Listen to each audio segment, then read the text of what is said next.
Hello, I'm Bill Say, and I'd like to talk a little bit about process-oriented addiction work. First, what is an addiction? Well, a rough definition that comes from the World Health Organization is that it's an attachment to a food or substance, and I would add behavior, that we need more and more of to have the same effect, and it's harmful to health and/or relationships. And then to add to that, it's an addictive tendency, which is all the above there, but hasn't quite gotten to the point of harm. And with those criteria in mind, you might see that most all of us have some kind of addiction or addictive tendency. Yeah. You might notice I'm a little bit excited, and that's because while addictions are obviously can be really disturbing, really harmful, to, obviously health or relationships or both, there also can be really important signposts. In a sense, they point to certain kinds of experiences that we value so much that we would risk our own health, our own relationship, and in some cases, life itself. So pretty important stuff that they're indicating.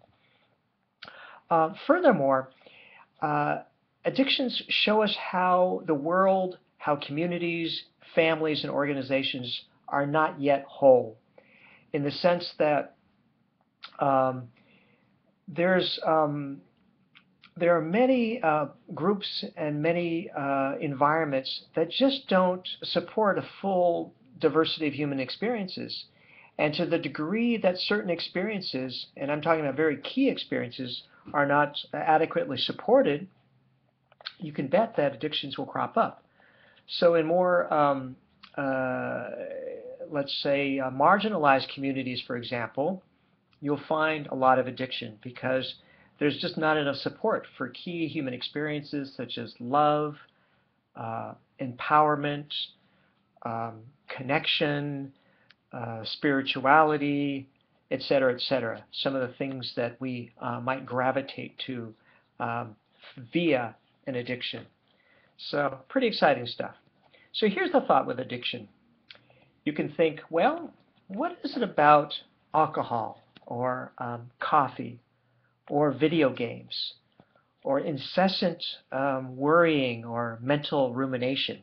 Like, what is it? Like, what am I really trying to get to in my state of mind or feeling experience? That's a really important step. Trying to discern, trying to distill that experience. And that's whether or not the addictive substance or behavior actually brings you to that experience. But if you bring to the mind, if you bring to mind that patterned drive and consider, what am I trying to get to? Yeah, that's the first step. Second step is start to imagine that you have that feeling, that you have that state of mind, and notice what it's like.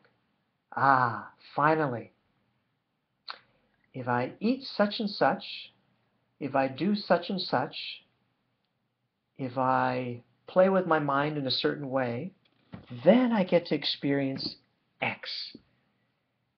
And undoubtedly, I would bet you a nickel anyway, that's an experience that you need more of. And here's where it ties to relationships, family, organizations, and community. Because then you can consider, how might my relationships, how might my community need to change to support me having more of that feeling, more of that experience?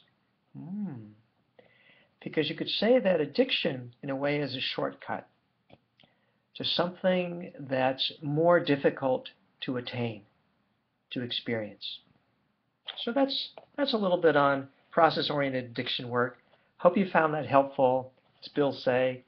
Good luck with it all. Take care.